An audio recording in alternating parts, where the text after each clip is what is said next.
According to a New York Times article written by Helen Cooper in 2024, since 2022, the Russia-Ukraine war has accumulated almost 500,000 casualties. Think about the population of Long Beach, roughly 450,000 people. If every single person in Long Beach died right now, it still wouldn't amount to the massive numbers of deaths that this war has resulted in thus far.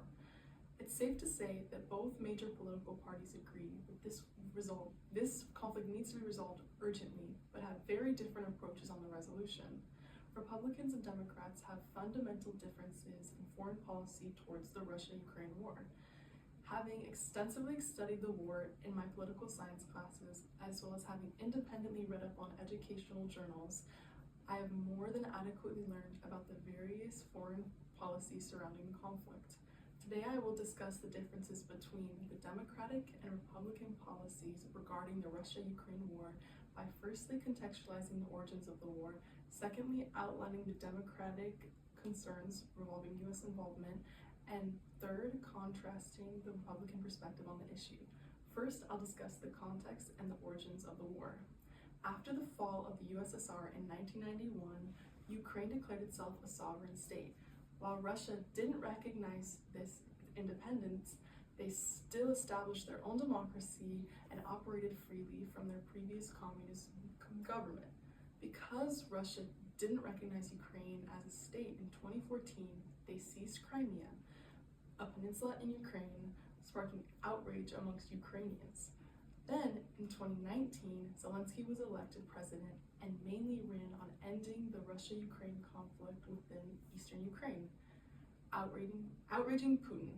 After years of escalating tension between the neighboring countries, in 2022, Putin began massively increasing the number of troops stationed on the Ukraine border. They also demanded that Ukraine never be admitted to NATO, a request that was rejected by Joe Biden. Finally, Russia launched a full-scale invasion into Ukraine on February 24th, 2022. As I previously stated, the casualties since the invasion of Ukraine have totaled nearly 500,000, along with devastating civilian infrastructure. According to the United Nations, since the initial invasion in 2022, Russia has committed various war crimes on Ukrainians, such as torture and sexual violence, sparking outrage globally. After reviewing the origins of the war, I will now explain the Democratic beliefs surrounding the U.S. involvement in the war.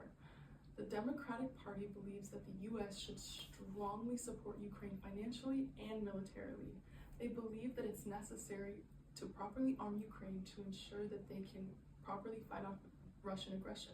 Without this military and financial aid, Ukraine will not have the means to remain a sovereign state. This support is vital to ensuring that Russia doesn't regain the landmass and power it once had during the USSR. Democrats also believe that it's vital to arm Ukraine with defense against an authoritarian regime to uphold and support another democracy. Like the US, Ukraine is a democracy, so we need to make sure that we ensure that an authoritarian regime doesn't bolster over a democracy to ensure that democracy thrives worldwide. We haven't let an authoritarian regime expand since World War II, which had devastating global effects. Hitler began with Poland, just like Putin began by invading Ukraine, and this would just be the beginning. Democrats believe that it's necessary to prevent expansion before it evolves into something bigger, such as another world war. In addition to financially aiding Ukraine, the Democratic Party believes that we should economically aid Ukraine and weaken Russia by placing sanctions on them. In 2025, the U.S. Department of Treasury said that we blocked Russia's biggest oil producers and their energy. Other sanctions being placed on Russia by other countries include oil, gas, and diamonds by countries all over Europe. First, I informed you about the history and the origins of the war, and then I detailed the Democratic perspective on the U.S. policy surrounding the war. Finally, I will cover the contrasting Republican perspectives on the war. The Republican Party believes that the U.S. should limit its involvement in the war.